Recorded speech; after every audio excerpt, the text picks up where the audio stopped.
নিঃস্ব অবস্থায় কি দোয়া করতে পারেন একজন মানুষ, এই দোয়াটা শিখে নেন, ইনশাআল্লাহ আপনার জীবনের সমস্ত সংকট কেটে যাবে ইনশাআল্লাহ। আমি নিজেও এই দোয়াটা বেশি বেশি করার চেষ্টা করি।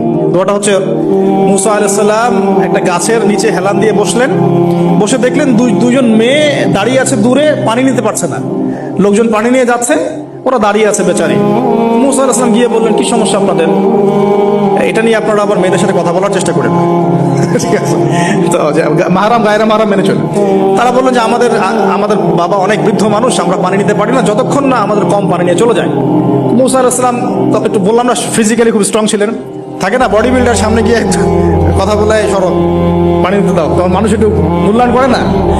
তো মুসা আলাইহিস সালাম এভাবে পানি নিয়ে দিলেন এবং বাছুরদেরকে পানি পান করালেন, করিয়ে গাছের নিচে এসে বসে আছেন। বসে বসে তিনি দোয়া করছেন, এই যে দোয়াটা তিনি দোয়া করছেন, রব্বি, একটা নেক কাজ করলেন, নেক কাজ করলেন না, মানুষের উপকার করলেন, নেক কাজ করে এসে গাছের নিচে বসে দোয়া করছেন, আল্লাহ এখানে তো আমার খাবার পানি বাসস্থান কিছুই নাই, আমি কি করব? রব্বি ইন্নী লিমা আনজালতা ইলাইয়া মিন খায়রিন ফাকির। অর্থ হচ্ছে, হে আল্লাহ, তুমি তোমার পক্ষ থেকে আমার উপরে যে নেয়ামতগুলো দিবে, আমি এর জন্য ফকির হয়ে বসে আছি।